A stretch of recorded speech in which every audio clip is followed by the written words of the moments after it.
नमस्कार। आज हम 2024 और 2025 में हुए कुछ अहम संयुक्त सैन्य अभ्यासों पर थोड़ी बात करने वाले हैं। नमस्कार। हमारे पास संयुक्त सैन्य अभ्यास 2024-2025 नाम का एक दस्तावेज है और कोशिश रहेगी कि हम इन अभ्यासों की खास बातें और इनके मायने समझें। बिल्कुल। और देखिए, ये सिर्फ कोई रूटीन मिलिट्री ड्रिल्स नहीं होती। ये अभ्यास असल में अलग अलग देशों के बीच जो रिश्ते बन रहे हैं या बदल रहे हैं उनका, और सैन्य तैयारियों में आपसी तालमेल का, और हाँ, जो हमारी साझा सुरक्षा चिंताएं हैं उनका भी एक आईना होते हैं। सही। तो चलिए देखते हैं ये स्रोत हमें क्या बताता है। ठीक है, तो शुरू करते हैं। स्रोत में 2024 और 2025 दोनों सालों के अभ्यासों की एक काफी लंबी लिस्ट है। अगर हम 2025 से शुरू करें तो पहला नाम है स्लिनिक्स, श्रीलंका के साथ। 12वां संस्करण कोलंबो में हुआ। हाँ, स्लिनिक्स यानी श्रीलंका इंडिया नेवल एक्सरसाइज, ये नौसेना का अभ्यास है। और ये भारत श्रीलंका के बीच समुद्री सहयोग का एक आप कह सकते हैं पुराना और नियमित उदाहरण है। अच्छा। हिंद महासागर क्षेत्र में स्थिरता के लिए ये काफी महत्वपूर्ण है, खासकर जब हम देखते हैं कि इस इलाके में दूसरी वैश्विक शक्तियां भी आजकल काफी दिलचस्पी ले रही हैं। हाँ, ये तो है। और कोलंबो में होना भी खास बात होगी। बिल्कुल, लोकेशन भी मायने रखती है। फिर 2025 में ही जापान के साथ जामाता नौसेना अभ्यास, ये चेन्नई तट पर हुआ। हाँ, जामाता ये भी नौसेना का ही। और सिंगापुर के साथ भी था, सिम्बेक्स 32वां संस्करण, ये सिंगापुर में हुआ। सिम्बेक्स, हाँ, Singapore India maritime bilateral exercise, ये तो असल में भारत का किसी भी विदेशी नौसेना के साथ सबसे लंबे समय तक चलने वाला बिना रुके अभ्यास है। सच में 32वां संस्करण? जी हाँ, 32 संस्करण अपने आप में इस रिश्ते की गहराई बताता है। कमाल है। और जापान के साथ जो नौसैनिक अभ्यास है वो क्वाड समूह के जो देश हैं, भारत, जापान, अमेरिका, ऑस्ट्रेलिया, उनके बीच बढ़ते तालमेल का एक हिस्सा है। हाँ, क्वाड की बात तो आती है।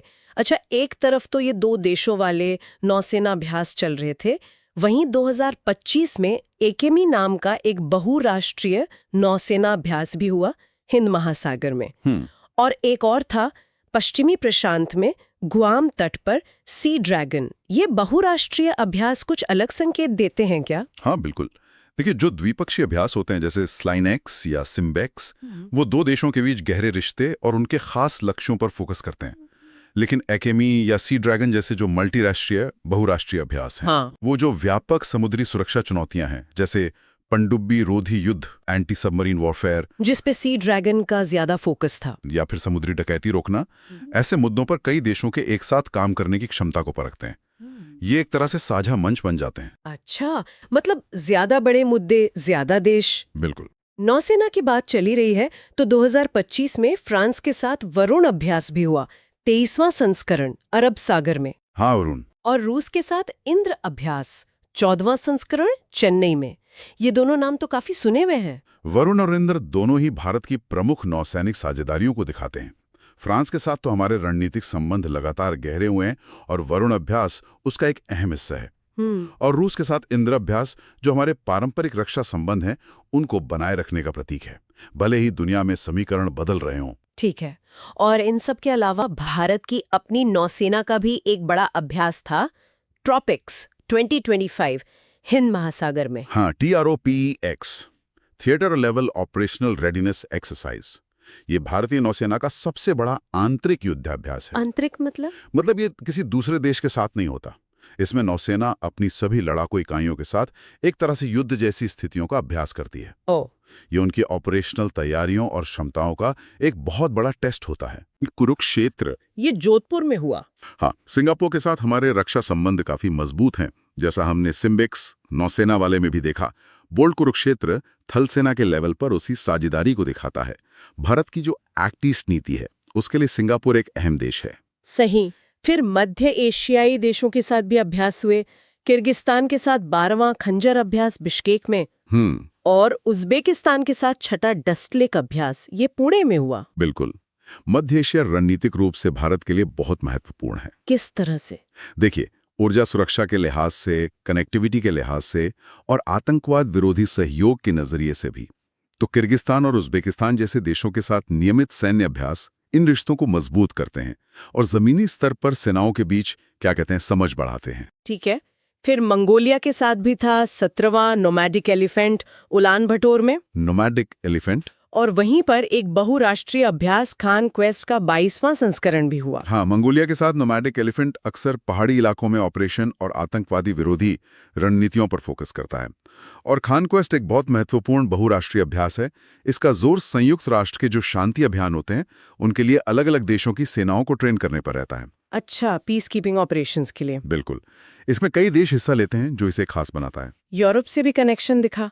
फ्रांस के साथ 8वां शक्ति अभ्यास 2025 में फ्रांस में ही हुआ। शक्ति, हाँ, ये थल सेना का है, वरुण नौसेना का था। और अमेरिका के साथ चौथा टाइगर ट्रायम्फ विशाखापत्तनम में। ये दोनों भी बड़ी ताकतें हैं। फ्रांस के साथ शक्ति, थल सेना और वरुण नौसेना, ये उनकी गहरी रणनीतिक साझेदारी दिखाते हैं। अच्छा। और टाइगर ट्रायम्फ अमेरिका के साथ एक दिलचस्प अभ्यास है, क्योंकि ये सिर्फ लड़ाई पर फोकस नहीं करता। अच्छा। हाँ, इसमें मानवीय सहायता और आपदा राहत यानी humanitarian assistance and disaster relief HADR पर भी जोर दिया जाता है। ओह, HADR मतलब मुश्किल समय में जैसे कोई तूफान या भूकंप आ जाए तो सेनाएं मिलकर कैसे लोगों की मदद कर सकती हैं, उसका अभ्यास। बिल्कुल सही कहा आपने।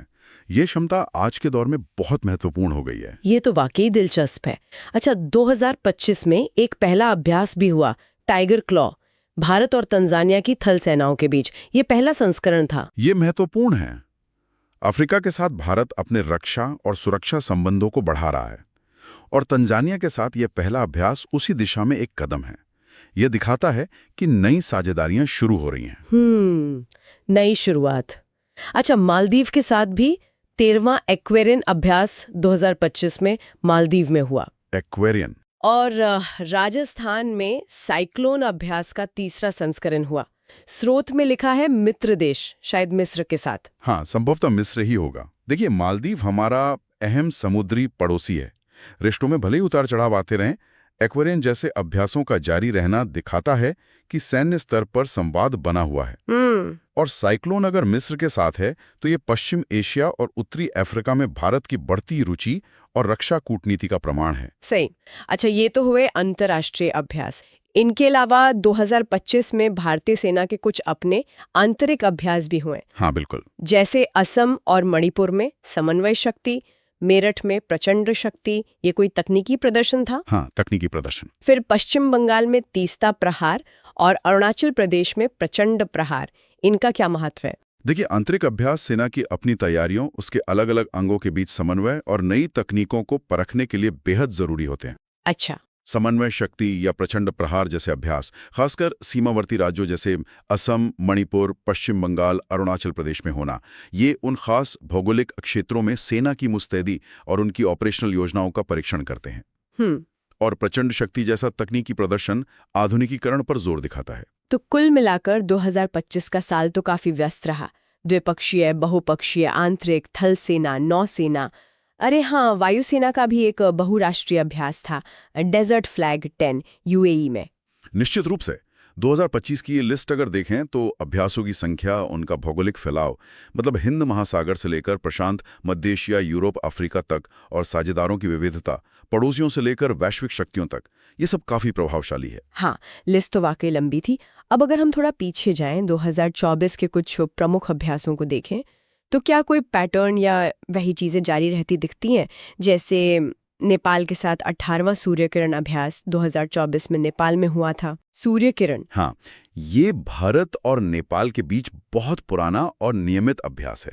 ये दोनों देशों के जो अनोखे रिश्ते हैं और खासकर पहाड़ी इलाकों में ऑपरेशन का जो अनुभव है, उसे साझा करने पर केंद्रित रहता है।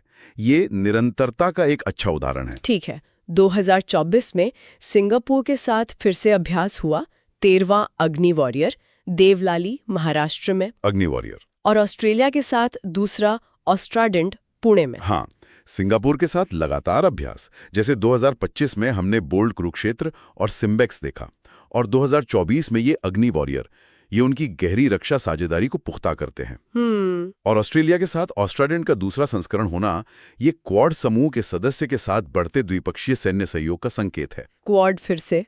अच्छा, दक्षिण पूर्व एशिया में 2024 में और भी अभ्यास हुए थे, मलेशिया के साथ हरिमऊ शक्ति, हरिमऊ शक्ति, इंडोनेशिया के साथ नोवा गरुड़ शक्ति, कंबोडिया के साथ सिनबैक्स आई और वियतनाम के साथ 5वां विनबैक्स। ये तो साफ तौर पर भारत की एक्ट ईस्ट नीति को दिखाता है। अच्छा। आसियान देश, मलेशिया, इंडोनेशिया, कंबोडिया, वियतनाम, इन सब के साथ लगातार थल सेना और कुछ मामलों में जैसे विनबैक्स में वायुसेना के अभ्यास, ये इस क्षेत्र में भारत की बढ़ती रणनीतिक मौजूदगी और इन देशों के साथ रक्षा संबंधों को मजबूत करने की कोशिश दिखाते हैं। समझ गई। अमेरिका के साथ 2024 में 15वां वज्र प्रहार अभ्यास अमेरिका में हुआ था। वज्र प्रहार। और ओमान के साथ नसीम अल बहर नौसेना अभ्यास गोवा तट पर। वज्र प्रहार अक्सर विशेष बलों यानी स्पेशल फोर्सेस के बीच होता है, जो भारत अमेरिका रक्षा सहयोग के ऊंचे स्तर को दिखाता है। और ओमान खाड़ी क्षेत्र में भारत का एक अहम साझेदार है। नसीम अल बहर उनके बीच मजबूत नौसैनिक संबंधों का प्रतीक है, खासकर समुद्री सुरक्षा के लिए। 2024 में एक महत्वपूर्ण वायुसेना अभ्यास भी था, डेजर्ट नाइट। इसमें भारत, फ्रांस और यूएई शामिल थे, अरब सागर के ऊपर। ये दिलचस्प है क्योंकि ये त्रिपक्षीय था, मतलब 3 देश शामिल थे। हाँ। डेजर्ट नाइट जैसे अभ्यास दिखाते हैं कि देश अब सिर्फ 2-2 करके नहीं बल्कि छोटे समूहों में भी मिलकर काम करने का अभ्यास कर रहे हैं। ये जटिल हवाई अभियानों में तालमेल बढ़ाने में मदद करता है। और 2024 का शायद सबसे चर्चित अभ्यास रहा होगा मालाबार अभ्यास। हाँ, मालाबार, जिसमें क्वाड देश भारत, ऑस्ट्रेलिया, जापान, अमेरिका शामिल थे और ये विशाखापट्टनम में हुआ। स्रोत में भी क्वाड देशों का जिक्र खास तौर पर है। मालाबार अब क्वाड देशों का प्रमुख नौसैनिक अभ्यास बन गया है। इसका विशाखापट्टनम में होना पूर्वी हिंद महासागर और इंडो पैसिफिक क्षेत्र में भारत की भूमिका को दिखाता है। ये चारों देशों के बीच बढ़ते रणनीतिक तालमेल और एक स्वतंत्र और खुले इंडो पैसिफिक को बनाए रखने की जो उनकी साझा प्रतिबद्धता है, उसका एक स्पष्ट संकेत है। इसका महत्व सिर्फ सैन्य नहीं बल्कि गहरा भू राजनीतिक भी है। बिल्कुल। और हाँ, 2024 में कजाकिस्तान के साथ 8वां काजिंद अभ्यास भी उत्तराखंड में हुआ था। ये फिर से मध्य एशिया पर फोकस दिखाता है। हाँ, जैसे हमने 2025 में किर्गिस्तान और उज्बेकिस्तान के साथ अभ्यास देखे, वैसे ही 2024 में कजाकिस्तान के साथ। ये दिखाता है कि भारत मध्य एशियाई गणराज्यों के साथ अपने रक्षा संबंधों को लगातार विकसित कर रहा है। तो इन 2 सालों 2024 और 25 के अभ्यासों को देखकर क्या बड़ी तस्वीर उभरती है? क्या मुख्य बातें निकल कर आती हैं? कई बातें साफ हैं। पहली तो ये कि भारत की सैन्य कूटनीति, जिसे मिलिट्री डिप्लोमेसी कहते हैं, वो बेहद सक्रिय और व्यापक है। इसमें पड़ोसी देशों से लेकर प्रमुख वैश्विक शक्तियों तक और विभिन्न क्षेत्रों, दक्षिण एशिया, दक्षिण पूर्व एशिया, मध्य एशिया, हिंद महासागर, यूरोप, अफ्रीका, मध्य पूर्व, लगभग सभी जगह के देश शामिल हैं। हाँ, ये तो दिखा। दूसरी बात, अमेरिका, फ्रांस, जापान, ऑस्ट्रेलिया यानी क्वाड सदस्य, सिंगापुर जैसे देशों के साथ कई अभ्यास होना, ये गहरी और बहुस्तरीय रणनीतिक साझेदारियों का संकेत है। तीसरी, नौसेना, थल सेना और वायुसेना तीनों ही सक्रिय रूप से इन अभ्यासों में शामिल हैं। कोई एक अंग ही नहीं, सब सक्रिय हैं। सही। चौथी बात, बहुपक्षीय अभ्यासों जैसे Malabar, conquest, desert flag, sea dragon, इनकी संख्या और इनका महत्व बढ़ रहा है। सिर्फ 2 देशों के बीच नहीं, कई देशों के साथ मिलकर। और पांचवी बात, जो हमने आंतरिक अभ्यासों की बात की थी, जैसे ट्रॉपिक्स, प्रचंड प्रहार, वो दिखाते हैं कि भारत अपनी खुद की तैयारियों और आधुनिकीकरण पर भी पूरा ध्यान दे रहा है। तो ये सब अभ्यास, इनका मकसद सिर्फ जंग की तैयारी तो नहीं होता होगा ना? नहीं, बिल्कुल नहीं। देखिए, इनके कई मकसद होते हैं। सैन्य स्तर पर तो तकनीक, रणनीति, जो प्रक्रियाएं होती हैं, उनका आदान प्रदान होता है। अलग अलग सेनाओं के बीच इंटरऑपरेबिलिटी, मतलब तालमेल बढ़ता है ताकि जरूरत पड़ने पर वे एक साथ असरदार तरीके से काम कर सकें। जैसे हमने HADR यानी मानवीय सहायता वाले अभियानों की बात की। हाँ, तालमेल। कूटनीतिक स्तर पर ये विश्वास बनाने, रिश्ते मजबूत करने और जो हमारी साझा सुरक्षा चिंताएं हैं, उनको दूर करने का जरिया है। और हाँ, ये बदलते वैश्विक समीकरणों में भारत की बढ़ती भूमिका और उसके रणनीतिक गठबंधनों का एक तरह से प्रदर्शन भी है। तो कुल मिलाकर ये जो लिस्ट हमने देखी, ये सिर्फ सैन्य अभ्यासों की सूची नहीं है, बल्कि ये भारत की जो व्यापक विदेश और सुरक्षा नीति है, उसकी भी एक झलक देती है। आपने बिल्कुल सही समझा।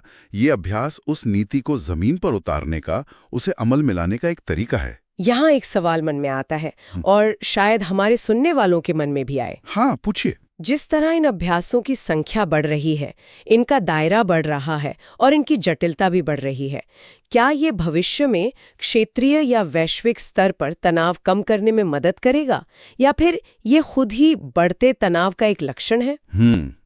ये एक बहुत बड़ा और अहम सवाल है। हाँ, इस पर सोचने के लिए बहुत कुछ है।